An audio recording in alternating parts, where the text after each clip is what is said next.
Hey, welcome to another Enneagram podcast. Yeah, that's right. Yet another Enneagram podcast. But this one's different. Another Enneagram podcast is here to help you be a better leader for your team. We know leadership is already challenging enough, and it can be downright frustrating when your team communication breaks down. Another Enneagram podcast is here to tell you stories of leaders just like you who are learning how to lead their teams better with the Enneagram. If you want your team to communicate better, be more productive, and love their jobs, another Enneagram podcast is for you. Hey, welcome to another Enneagram podcast. I'm your host, Ryan. This week, we are replaying an episode of a different podcast that I was able to go on as a guest and be an interview. It's called Mind Your Hustle. It's a podcast for entrepreneurs and helping entrepreneurs to maintain healthy rhythms and good mental health as they take on the different obstacles and challenges and everything else that comes along with starting and running a business. So I got to go on and talk about what the Enneagram can do for entrepreneurs. So yeah, that's it. Hope you enjoy this episode of Mind Your Hustle. One of the big things, though, that I think sets the Enneagram apart from some other ones is that it focuses a lot more on people's internal motivations rather than just external actions.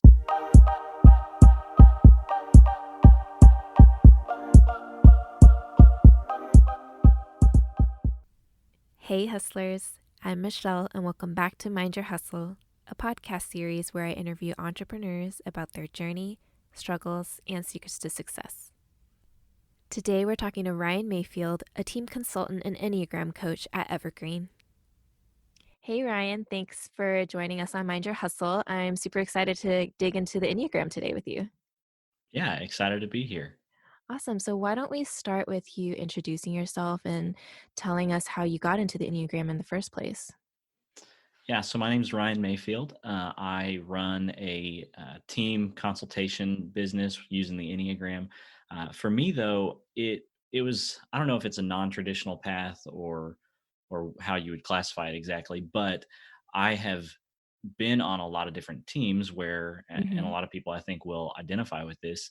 You know, you go through this training and that training, and feel like most people in corporate world have done like DISC assessments or Myers-Briggs or, and there's actually a billion of those different kinds of things. And so my on-ramp to Enneagram stuff was just sitting through the trainings, right? Yeah. And eventually I was on a team that went through an Enneagram training, and it just hit in a different way. And I think it stuck a little bit more than some of the others. Some of the biggest problems that I hear about with those different kinds of things are people will go through a training and it's good, but then a week, 2 weeks later, you're busy and you kind of go back to life as it was. Right. And so with the Enneagram, what I noticed was not only did it stick, but it also continued to grow. Like outside of just that team, it funneled down the organization. It went into people's personal lives and marriages. And so it just became a really strong tool in that group. And so I was like, man, this is something I should look into even more. And so just kind of organically got into it that way.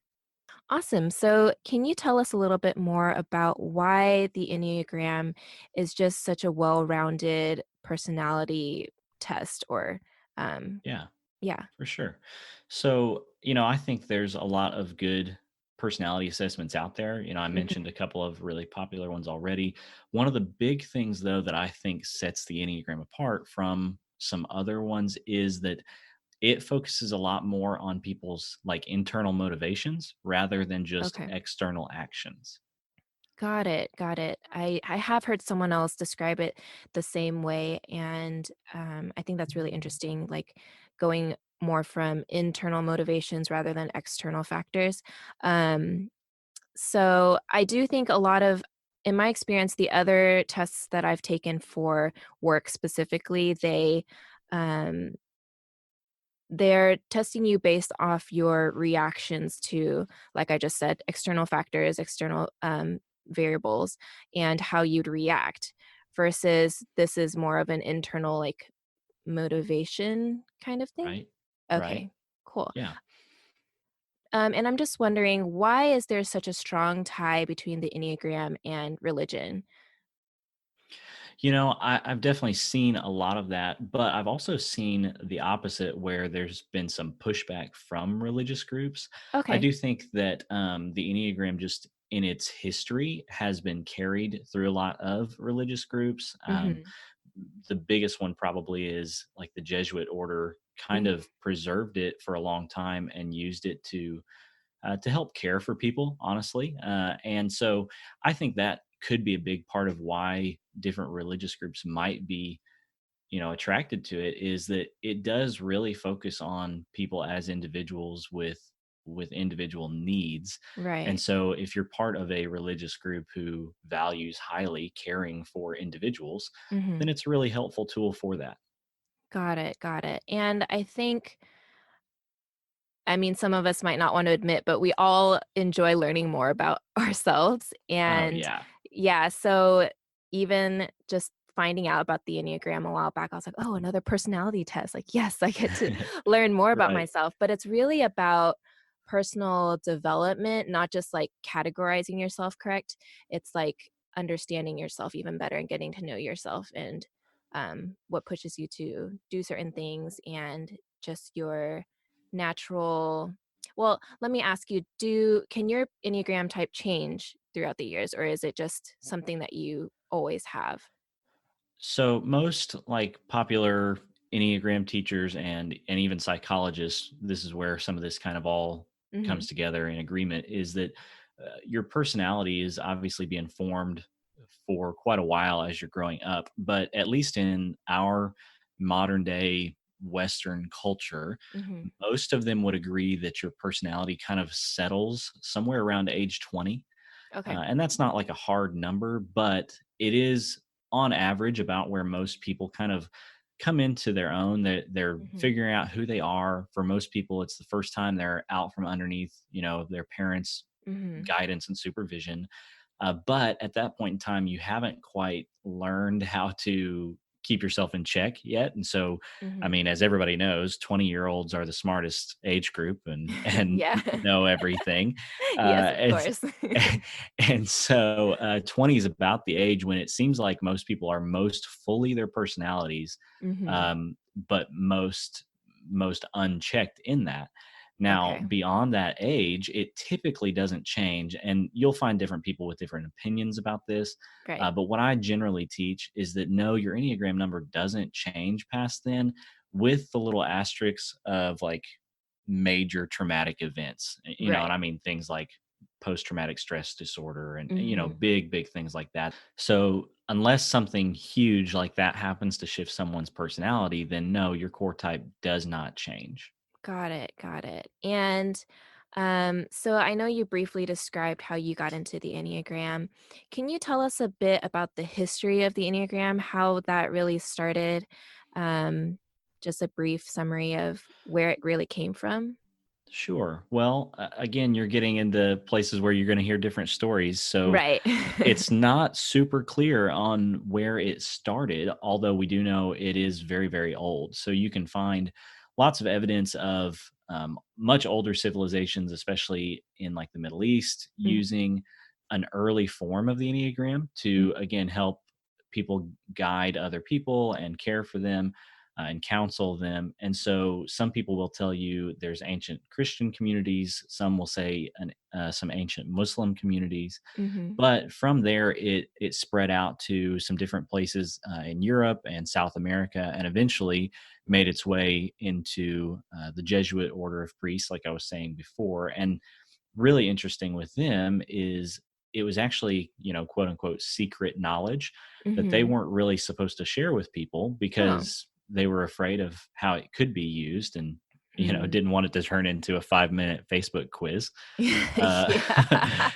and eventually though, the cat was kind of let out of the bag. And so for Mhm. the past, 50 years or so, it's grown in popularity. In the past 10 and even in the past 5, though, it has really taken off, especially in the US Right. among modern psychologists and leadership people, and even, as you mentioned earlier, religious groups. Mhm. And so, a lot of people think it's this new fad, but in reality, it's potentially the oldest of any kind of personality assessment type tool.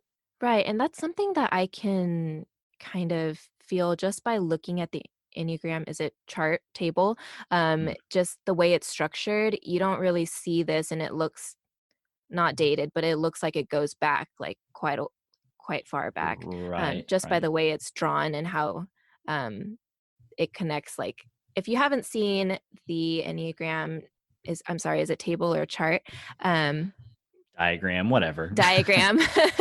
Yeah, for those who are listening, if you haven't seen it, if you give it a quick look, it's a circle and it's structured numbers 1 through 9, the different types, and it shows how they're connected in different ways. So um, there are subtypes, correct? Or wings. Are those two different things, or is that the same thing? They are two different things. Okay. So there's 9 main types, but you can drill down into each one of those types in a lot of different ways, and it Mhm. gets really, really granular if you'll let it. Awesome. So why don't we start by going over each type just briefly, like what they are, what their motivations are, what their fears are. Okay, so type 1, which is what I am, by the way, type 1 is sometimes called like the perfectionist or the Hmm. reformer. Hmm. Type 1s care a lot about accuracy and systems and structure and doing things the right way. Got And it. so I always joke and say that ones can load the dishwasher better than you can. We just we know the best way to do it. We know the right way to do it, and so it's always a joke. But anybody in the room that is a one or that lives with a one is like, ha ha ha ha. That's not that funny. I'm Uh, laughing because I have those tendencies. Like I'll hover it over my boyfriend sometimes, and be like, "Oh, but you could do it this way, and it's better if you do it this way, right?" And he's just like, "Can I just do it my way?" I'm like, "No, no, but my way is the right way. But sure, like go ahead and do it the inefficient way." Yes, absolutely. And so, yeah, that's kind of it's funny, but it's also kind of true. So Yeah. that's the type ones.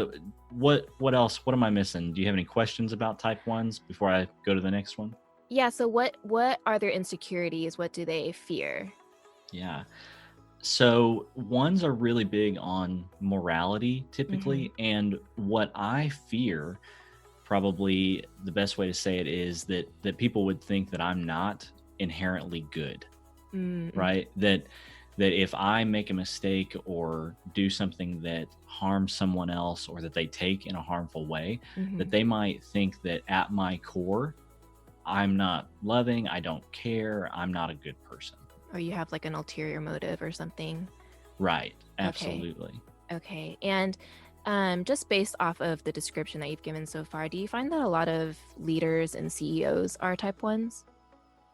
I know a few. So Mhm. there's someone I was just working with their company last week, and she is a type one, Mhm.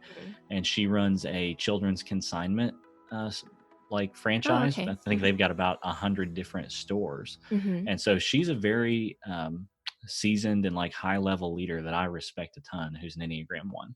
Mhm. Awesome. And I have a friend, she was episode 2 on my podcast. She is also a type 1, and she has her own um, marketing agency, and everything that you described, she's very perfectionist, reformer, and like self-critical, and she Hmm. can be critical of others as well with good intentions. So yeah, what you described is very much on par with how she is. Yeah, So that's great. yeah. So type 2, the helper, or can you tell us more about type 2? Yeah, sometimes it's called the helper, or type twos could be also called the advisor. There's Okay. lots of different titles for all of these, and some of them are helpful, some of them are not. But Mhm. the biggest thing that defines a two is type twos have this intrinsic need to be needed by other people, Mhm. right? Twos love to help and serve and come alongside other people. Twos have Mhm. almost a superpower of sensing when someone is in need and being able to show up and meet that need. The Mhm. downside of that is that those same kind of qualities of helping others can cause twos to not actually do the things for themselves that they need to do, Mhm. and can lead twos to burnout. Twos work really hard, but they can actually work themselves tired because of such a desire to help other people. I'm laughing because I think now I know for sure I'm a 2. So before we started recording here, we were talking about how I'm not sure if I'm a 4 or 2 because I've taken the test a few times and gotten different results. We'll talk more about the 4 in a bit, but I have a history of burning out because I just work so hard because I don't want to let other people down, like my Yeah, clients down. absolutely. um, yeah, Yeah. so more about the 2. What are their insecurities? I know you mentioned the fear of like letting other people down. Yeah. So again, it goes back to that core need of twos needing to be needed. What you'll notice with all of these is that their greatest strengths are also related to their greatest weaknesses, just Mm, as you would expect. And so the fear is to not be needed by others, or if they don't have something that they can provide or do for others, that they're not wanted, right? mhm, That's a great fear of most twos, is that if I can't offer something to this person, why would they even want me around? And mhm. do they want me around? And so a lot of twos struggle with that. Got it. Okay, cool. Um, and I'm looking at the diagram and I see like each number is connected to a different number. We can dig Mhm. into that in a bit, but are those subtypes or They're not. So there's every number on the Enneagram is connected to four different numbers, two across the circle, and then two immediately to the left and right of the number. And okay. so across the circle are your kind of stress and security lines. You take Okay. on different qualities of different numbers, Hmm. depending on whether you're in a stressful circumstance or a more secure one. And then to the left and right are what you referred to earlier as wings, Okay. which are just kind of a little extra seasoning on your number, if you will. Okay, got it. Before we get too far off track, let's move on to number 3. Yeah. So threes, sometimes called the achiever or the performer. Mhm, Threes are really dynamic and usually really talented. They love to win and to be efficient. Their big need though is to achieve. Right, threes typically love to have the trophy or the medal. That mhm, they want to win and they want to look good while they're doing it, and they usually do. Threes are chameleons and utility players. They can kind of fit into any role that is expected of them or wear any mhm, hat that they need to. And so that's a big thing for threes. The fear that they have, though, that they wrestle with a lot of times is just a simple fear of failure. mm. They sometimes feel that their value is only in their performance, in winning, in being the best. And so they're afraid of not being able to do that and that they won't be valued if they can't win. It sounds like someone that you'd want working for you. Yeah. I mean, and honestly, I'll play this card here. All of these numbers, when they're healthy, are people that you'd want working for you. But Right, right. threes are very driven and usually um, visionary type people. Mhm. And so threes will work really, really hard. And that's honestly one of the struggles with threes that we may get to later, is that you have to make sure that you're not a workaholic, because threes will be. Got it, okay. And I can also see how that's a wing off of 2 for me. Um, so number 4, the individualist or the person that really wants to be unique in their own, yeah. Yeah. So my wife and I have a little joke that whenever we see someone walking down the street who has, like, electric blue hair or something like Yeah. that, we kind of rub each other, with elbow and just be like, oh, probably a 4, Yeah. which is obviously a stereotype and definitely not a reliable way to gauge that. Right, But right. but yeah, the 4, sometimes called the unique person or the creative person. Mhm, Fours love to bring something else that no one does, right? That's their core mhm, need, is to be unique and be different. And they want to add value to whatever they're doing, but they want to add value that no one else can add, right? And mhm. so they love to have a unique skill set or a unique interest set that brings something that nobody else is bringing. Awesome, and so I'm assuming their fear is the opposite, being ordinary. Absolutely. Yeah. They do not want to be in a situation, where they're ordinary. The kind of joke with fours is, if you and a 4 both show up to a party and you're both wearing the same shirt, one of you has to leave and change. I feel like I know a couple people like that. I went to school in Austin and I've lived in Portland, and I think I've just encountered a Oh lot of yeah. people who feel the need to be completely unique, like all the way around, you know? Yes, Austin and Portland are incredible examples of cities that have a very four dynamic. Right. Cool. So moving on to number 5.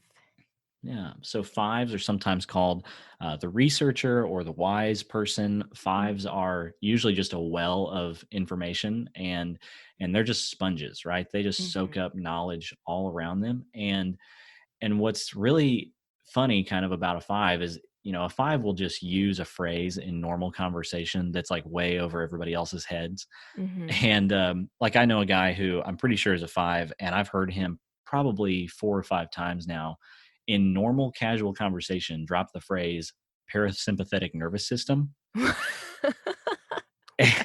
And yeah, and Oh, that's you, what totally you just, normal. yeah, but your reaction right there is what everybody in the room does. Like, I'm sorry, could you go back? And he will just look at you like, I don't understand what you missed, Yeah. Like, and that's what? how fives are sometimes. You'll ask a five, like, how do you know that? And a five is like, wait, how do you not know that? Oh my gosh, And I know so someone like this, yes. yeah, and fives are great. You want fives on your team, and you certainly want them on your trivia team, right? Because Mhm. they just know stuff. And so Mhm. the healthiest fives are able to kind of become like a walking library, a resource center for other people. When they need Yeah. information, they can get it there. And Yeah. so fives, though, when you talk about fears, like probably one of five's biggest fears would be incompetence, not knowing. And so that can make it difficult for them to move forward if they don't feel like they have enough information yet. Got it. So are they like the type of person that if you ask them a question and they don't know the answer, they will take the time to figure out the answer on their, even if you don't expect them to know, like they'll feel the need to go figure it out? Yeah, hopefully, if they're in a healthy spot, they'll take action on that. Okay. If they're not, what they might do is just continue to ask you more and more questions. Okay. Okay. So got it. Okay, I see. And if they can't find the answer, that kind of like is hurtful to them personally. It certainly can be. Yeah, that can really bind up a five. And hopefully, they can get to a point where they're like, okay, I can't get all the answers. I need to move forward Mhm. anyway. Mhm. But that can certainly be a hurdle for fives. Got it. Okay. I know someone who is on the Myers-Briggs and INTJ, and I definitely think he's a 5 as well because he's just like such an intellectual person, like so Mhm. brilliant and smart, but you can definitely see like when he can't figure something out, it's very difficult and like an internal battle for him. So Yeah.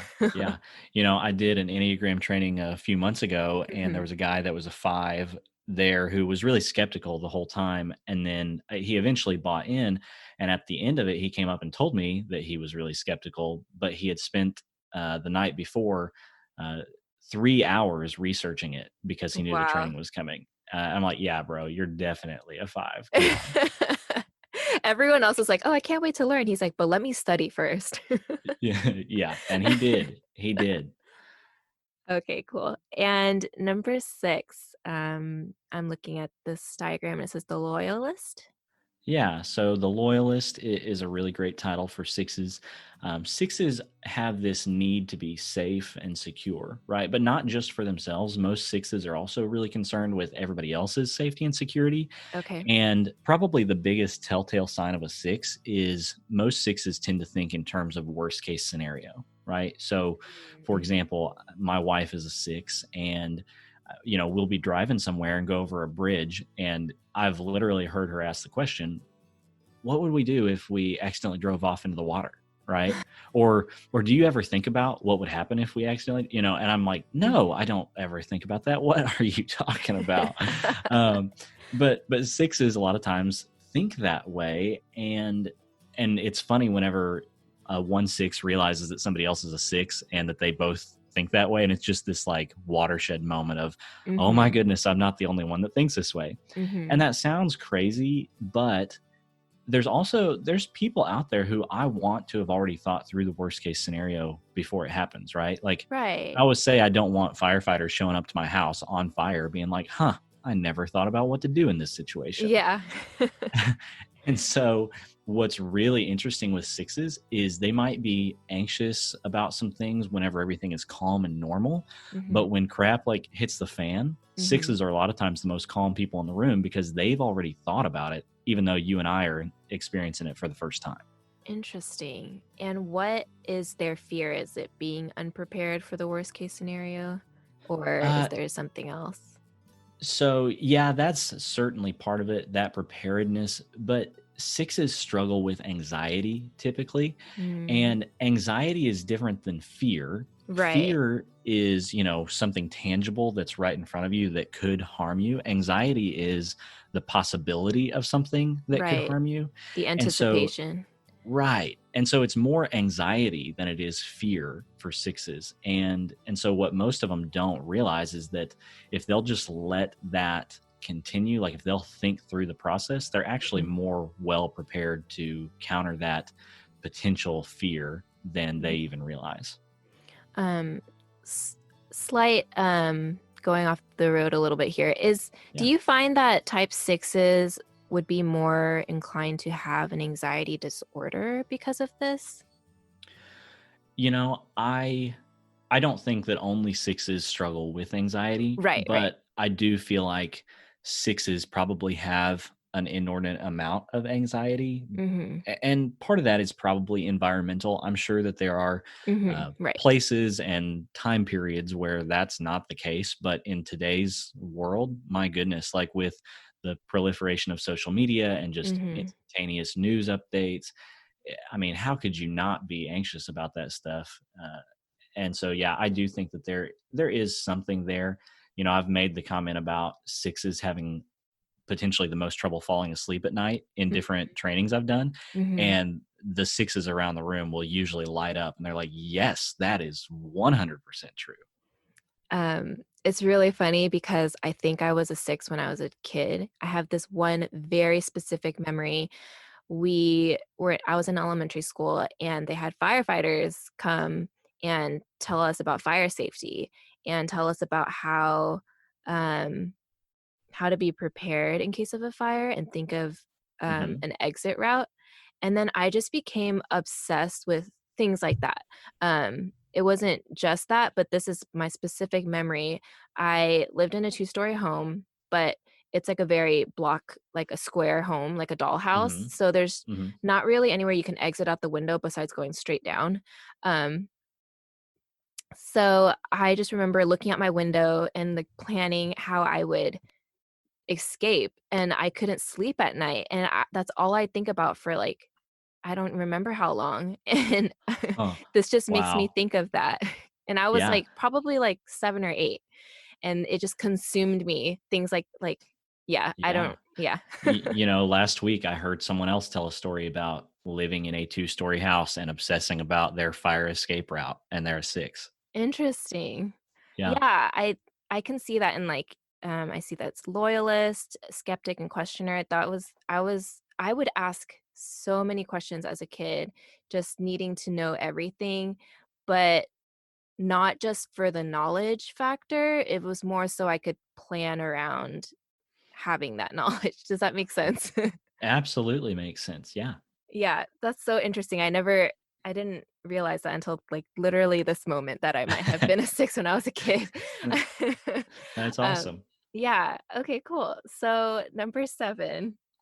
So sevens are tons and tons of fun, right? Sometimes they're called the enthusiast or the adventurous person. I Mhm. kind of half joke about sevens that they could, start on one end of a street with an empty vehicle, and by the time they get to the end of it, they've filled it up with people that they're ready to take on an adventure, Oh right? my gosh, yeah.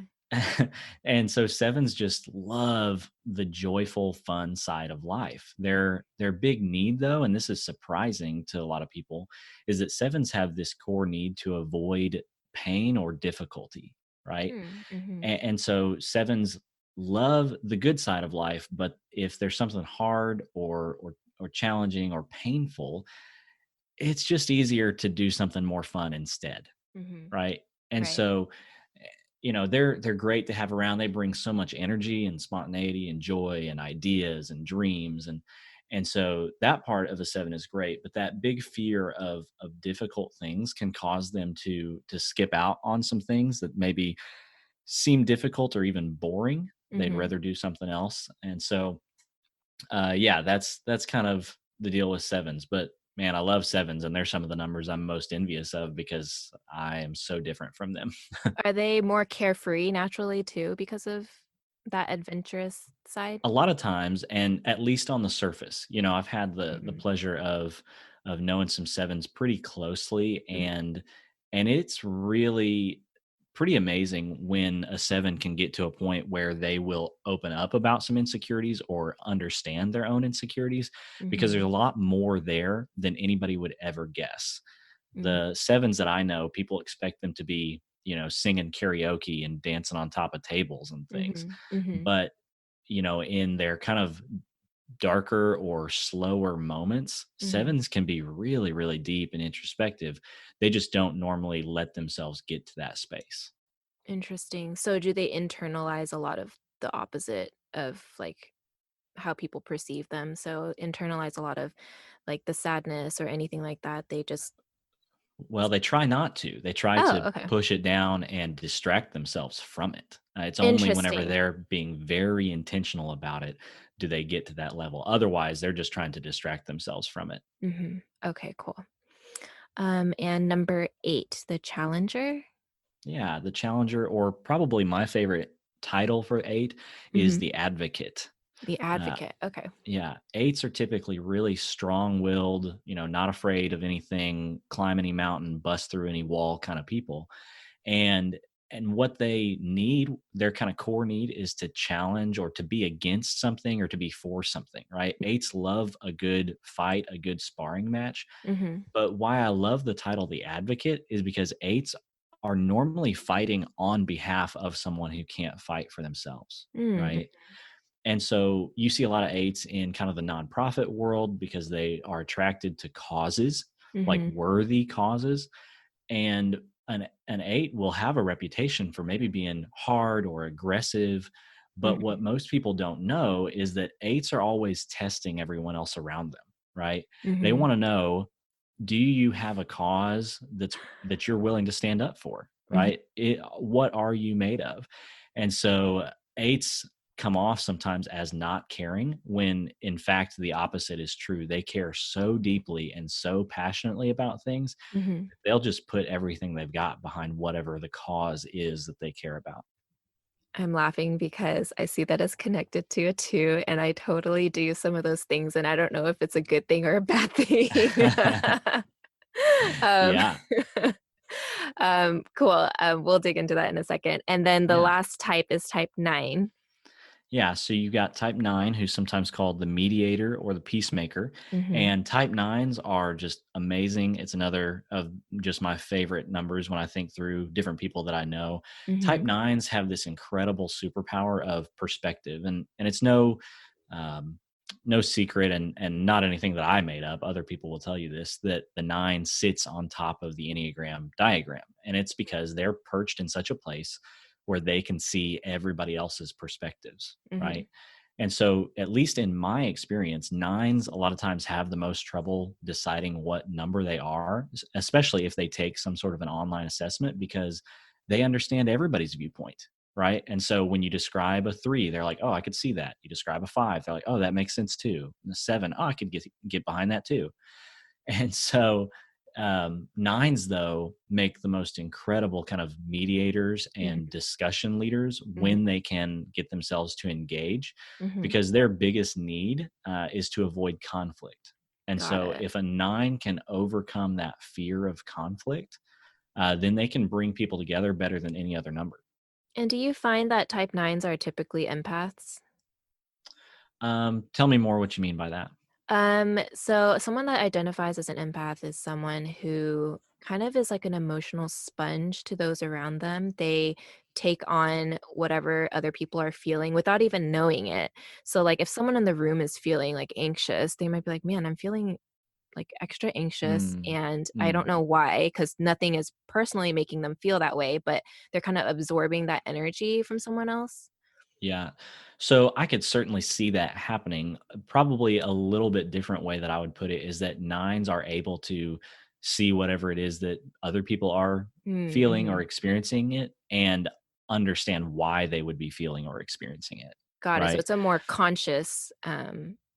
conscious than okay, got it. Yeah, you won't find many nines that will like shoot you down whenever you say you're feeling or going through something. There, nines aren't going to be like, well, that doesn't make any sense at all. Mm-hmm. And they usually get it on, understand it the way that you are understanding it and can empathize with it. So maybe Mm-hmm. that's a little bit of a crossover with what you're saying. Right, right. That makes a lot of sense. Yeah, I mean, I have there's so many different kinds of people, but I have like those two types of friends when I'm sharing how I'm feeling. There's the person that's like, "Oh, yeah, I like totally understand." And then there's a person like, "Or you could think of it from this way." And I'm just like, I think I'm gonna go toward and talk to this friend more about Yeah, how I'm yeah. like right in my feelings.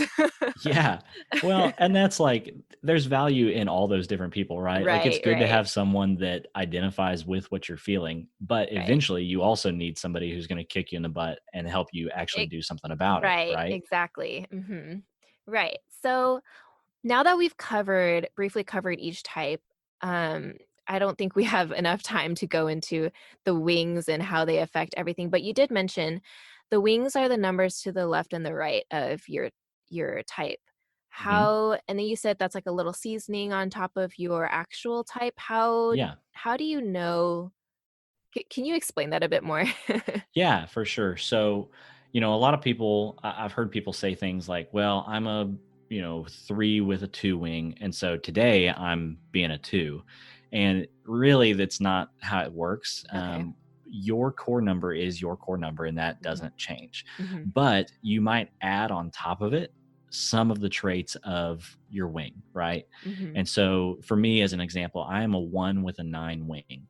So Okay. I'm very concerned about doing things the right way Hmm. and making sure that everything lines up how it should, quote Hmm. unquote. Hmm. But my nine wing comes in a lot of times because I want, nines want this lack of conflict and want everybody to get along. Hmm. And so for me, how that works itself out is okay, I have a system that if everybody will just get on board with my system, everybody will be happier. Hmm. Does Hmm. that make sense how those two kind of combine for that? Yeah. So can you only have one wing?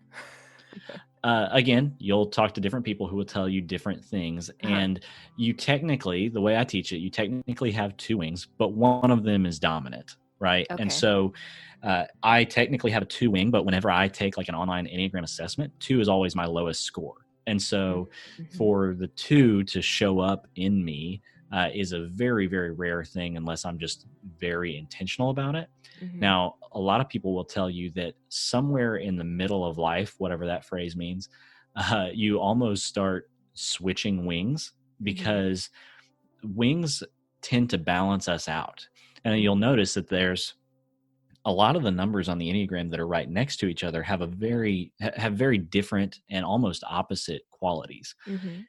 And so your wings can actually tend to balance you out. And just like, speaking literally, if you only had one wing, if you could fly, you'd only go in circles, right? Hmm. And so most people, hopefully, somewhere in the middle of life, realize, okay, I've got to balance this thing out.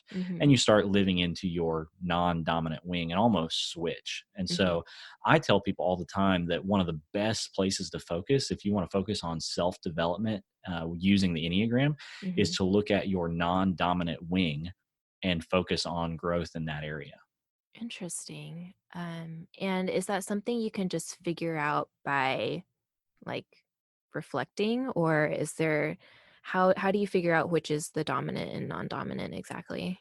Yeah, well, multiple ways to do that. So some Enneagram assessments, there's good ones and bad ones. Some Hmm. will tell you what all of your scores are for the different numbers. So for you, if you are a two, then Hmm. your potential wings would be a one and a three, right? And so you Hmm. would look at your scores for the one and the three, and whichever one of Okay. those is higher would be your dominant wing. But Okay. you could also listen to the descriptions of the nine types and decide which one of those you Hmm. resonate with more, and that's probably also your dominant wing. Okay, got it. And looking at the diagram, I see that each number has an arrow that points to the number and points away from the number. What are those um, Yeah. meaning? So the lines that go across the Enneagram, sometimes you'll see an arrow in those, and sometimes they're just lines. Mm-hmm.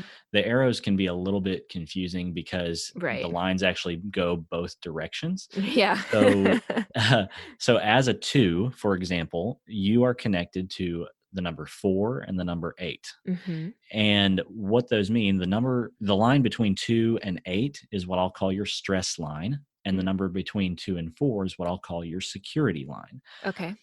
In security, in places and around people that you feel secure, that you don't feel stressed out, that you're Mm-hmm. relaxed. Think about, the best vacation you've ever been on or things like that. You tend to take on more qualities of a 4. Mm-hmm. But when you are stressed, and for twos specifically, it takes a lot to make this happen. But when twos get really, really stressed out, they'll take on qualities of an 8. So in trainings, when I'm talking to twos, I might say something like, "Hey, twos, I know you're super nice and helpful to everybody all the time. Has there ever been a point where you've gotten so stressed out that you just like almost literally bit someone's head off?" And the twos have the reaction that you just had. And when like, what the heck? Like, I hate that people know that because, yes, that absolutely has happened. And that's what it is to take on some of the 8 qualities in stress. Now, the stress qualities don't have to be negative, and the relaxed security qualities don't have to be positive. You Mm-hmm. can take on either one, but being aware of that helps you take on the positive qualities of either one. I'm laughing because you're right. It takes a lot to get me to that point where I'm just like fed up and won't put up with anything and will Mhm. bite someone's head off, which I've done on occasion, very rarely, but I can get there. Yeah. I And tell it's people that's the biggest record scratching moment on the whole Enneagram is when a 2 takes on the negative qualities of an 8. Everybody in the room just doesn't know what to do with that. really that's that's funny. I'm laughing because something like this happened last year with my friends, and it was definitely I could feel that whole situation with my friends, and I could tell no one knew what to do. Yeah. And so Like, one who of are my you and what have you done with Michelle? yeah, and one of my friends came to me afterwards, and she was just, like, talking to me about it, and, like, I was like, "Oh, we've never had this kind of conversation before," probably because she's, like, navigating through this with me because this Yeah. has never happened with our friend group before. But, yeah, that's so funny. Okay, cool. So, what then are the subtypes? So subtypes is a big, big rabbit hole. Okay. I don't know how much time you want to spend on that, but the quick version of it is that Mhm. each number has these 3 different subtypes, and um, there's again different names for those, but there's kind of the one-on-one or the interpersonal type. There's the social subtype, Mhm. and then there's the self-preservation subtype. And so those are all, you could think of all those as modifiers for each Okay. number. Mhm. And so I think there's even a book called like 27 types or something, because if you take Oh, all 9 types and right, 3 types under each, right. then you've got 27 different options there. And that one thing it does is it helps explain why you could take a whole bunch of people that are all, 6s, for example, Mhm. and they're all very different. Now, 6s Mhm. are even more complicated because there's 2 types of 6s that each have their own 3 subtypes. And so in reality, there's actually Oh. 30 different options when you take subtypes into account. Oh, wow, interesting. And how do you know your subtype? How do you figure that out? The best way I would say is to just study the general descriptions of those. And so you can Mhm. find those pretty much anywhere. Like, just if you were to Google, subtypes of a 2, Mhm. and you would get these 3 different descriptions of those 3 different types of 2s. And one of them won't make any sense at all. One of them will kind of make sense. And one of them will be like, yes, that is totally me. And so you're typically repressed in one of them, have Mhm. one that's dominant, and then one that's just like, meh, sometimes. Okay, so I'm trying to understand, can any type touch all types? Like, do you know what I'm trying to say? Like, because I see that there's the wings, so you're touching the numbers next to you, and then there's um the growth and stress ones Right. where you're going across the diagram? Yeah. So I think that there's overlap between every single number, right? It may Okay. not be immediately obvious. Again, like as far as the lines on the diagram go, every Mm-hmm. number touches four other numbers, but that's obviously not all of the numbers. Mm-hmm. However, there are, again, rabbit hole here. There are a lot of different ways that you can look at the Enneagram. There's something called triads that divide it up into three different groups Mm-hmm. uh, according to their how they process information and make decisions, Mm-hmm. which puts some numbers together that aren't actually touching. There's time Right. orientations and harmony triads and all these things that I'm sure that you probably don't have time to go into today. No, not today. But I mean, this is so interesting. I think I understand better now why people get so obsessed with this because I feel like there's always something else to learn. Oh Like, yeah, it yeah. keeps going. That's amazing. So the last thing I wanted to do, and I think this might take a little bit of time, but I was hoping since you do group coaching and team coaching, do you Hmm. have advice, like a really small piece of advice for each type on like for entrepreneurs of each type? Yeah, absolutely. So what I would say to ones who are doing something entrepreneurial is to find what I call good enough, right? Mhm. Ones want things to be perfect. And what I would say for ones is if you always aim for perfect, you'll never get anywhere, right? You have to risk being wrong and Right. then make adjustments as necessary. Okay. Awesome. Yeah. Type two. Hmm. Okay. So for type two, I would tell twos to stay focused. When twos start a business or start some new venture, they're going to encounter a lot of different needs that they could meet, Hmm. but they need to stay focused and try not to do everything. You got to remember that if you say yes to one thing, you're always having to say no to something else. Got it. I'm taking notes. Does that one resonate a little bit? Yeah, it resonates hardcore right now because I'm like struggling so much because I've said yes to so many things. And like my friends are just like, you've bit off so much more than you can chew. And I'm just like, I know, Yeah. Well, but I good. I'll need to send you do the it bill all. later. All right, Well, number 3. number three, we'll move on and stop picking on you. Uh, just a side note, most people, like Enneagram teachers, will tell you that you have figured out what your number is whenever you hear the description that sounds the worst to you, Yeah, right? yeah, You're like, oh, I would not want to be that person. Crap, I'm that person. yep, So exactly. anyway, we'll stop picking on you with that. But type threes, what I would tell type threes in entrepreneurship is to double down on their relationships. Mhm. Threes tend to get really excited about what they do, and that's a good thing. But they'll be tempted to kind of put those relationships that they have on the back burner because it doesn't seem like the best use of their time. And I would just really encourage threes not to give into that. You may not need those close relationships now, but you will soon enough. And so you're going to want to make sure to keep them healthy so that they're still available when you do need them later. Oh my gosh, I totally do that. All right, number 4. Number four, what I would tell fours, and this one I'll explain, but I tell fours to understand and ride the waves. Hmm. Fours tend to be kind of the most emotionally up and down people on the whole Enneagram. And Hmm. so when they're getting into entrepreneurship and it's going well, it's absolutely amazing. Hmm. But when something, unexpectedly bad happens, fours can kind of lose momentum pretty quickly. Hmm. But if they understand that emotions come in waves, and just like real waves, there's always another one coming, Hmm. they can be patient and kind of get through the downtime in order to catch the next wave. And so just being aware of that is huge, huge for them. Got it. So embrace the lows as much as you enjoy the highs. Yeah, and don't let it discourage you too Hmm. much. I mean, fours value honesty and authenticity, and so it's not saying that the bad times won't happen. It's Hmm. just reminding them that good times will eventually follow. Got it. Awesome. And then type 5. So, a big piece of advice I'd give to type fives in entrepreneurship is to commit to some launch dates and Mm-hmm. deadlines. Mm-hmm. Fives, like we said, love to research and plan, and that's all really great. Doing your homework and knowing your stuff beforehand is great, but there's always more research that you could do, more books to read, more podcasts to listen to, whatever it is. But if you never stop preparing, right, then you'll never actually start. And Mm-hmm. so for fives need to set a launch date on projects or whatever it is, do all the prep that they can before that, but when the deadline comes, move on it. Okay. Awesome. Next is type 6.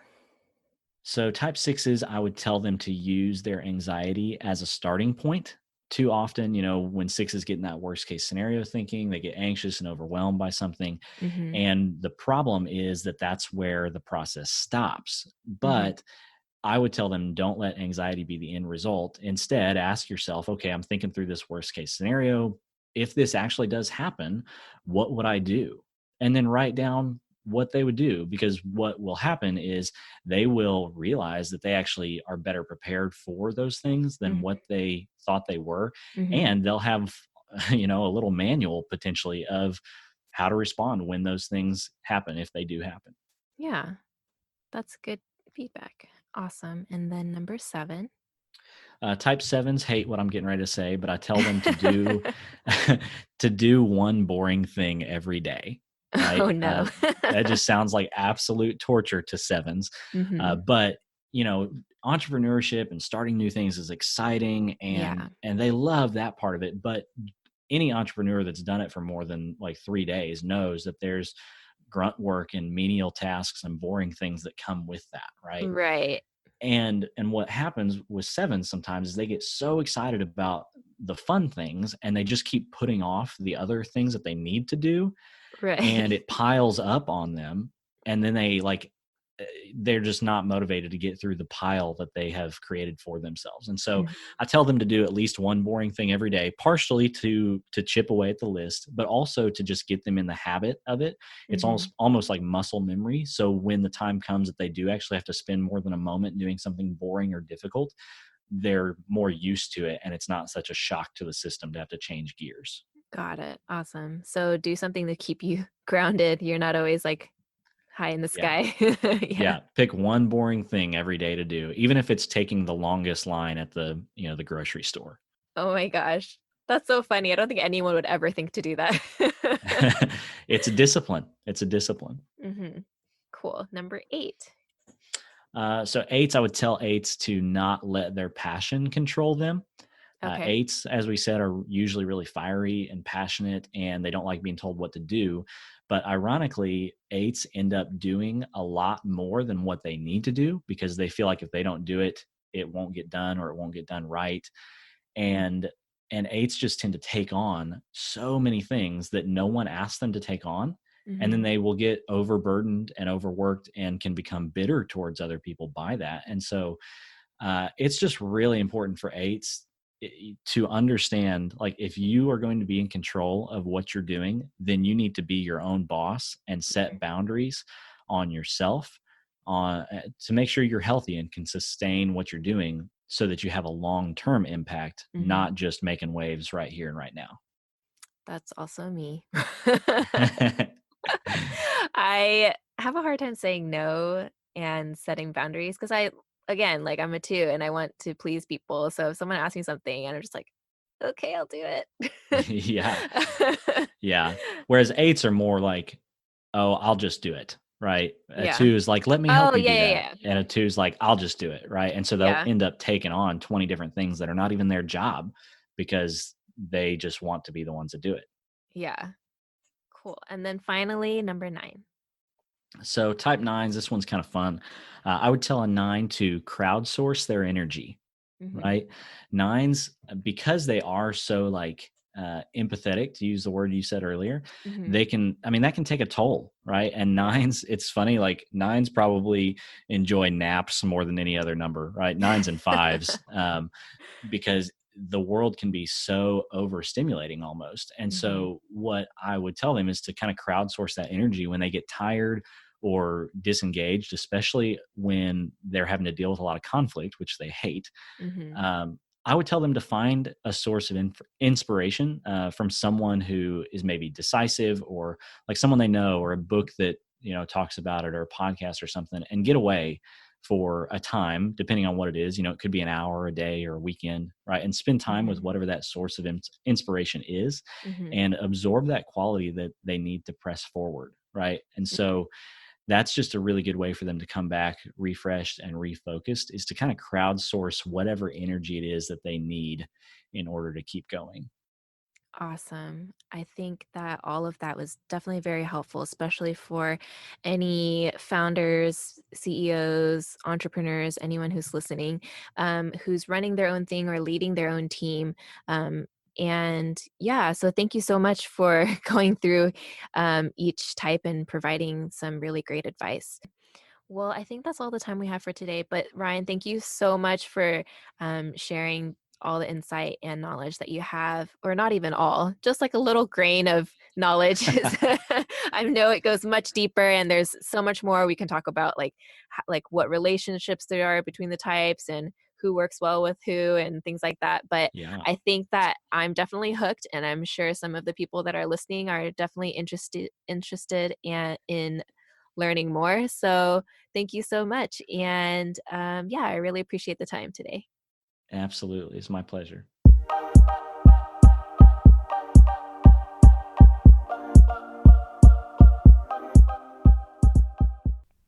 A big thank you to anyone who's listening.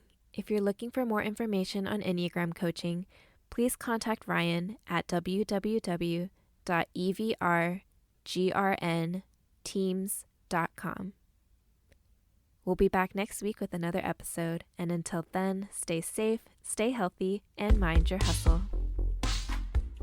Hey, thanks for joining us today on another Enneagram podcast. As fellow leaders, we know it can be frustrating when it seems like you always run into the same problems on your team with the same people.